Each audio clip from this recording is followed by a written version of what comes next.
Hi, my name is Abby Kakovic, and I'm a rising junior biology major with a minor in legal studies. I'm from the North Fork of Long Island from a tiny town named Southold. I love spending time with my family when I'm home. I have an older brother and a 15-year-old dog named Coco.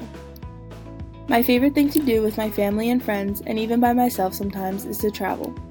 I've been fortunate enough to travel to some amazing places with them, and I hope to start planning my next adventure soon.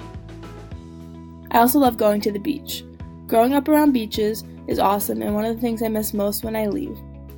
My experience is shadowing Jill Pierce, who's a radiology technician at Island Musculoskeletal Care in Patchogue, New York.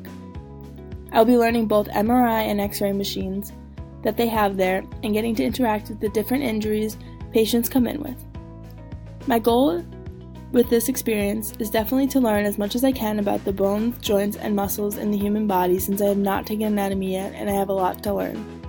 I also hope that I will learn a lot of patient care since even though I want to go into law, you will still need to interact with clients in a similar professional manner.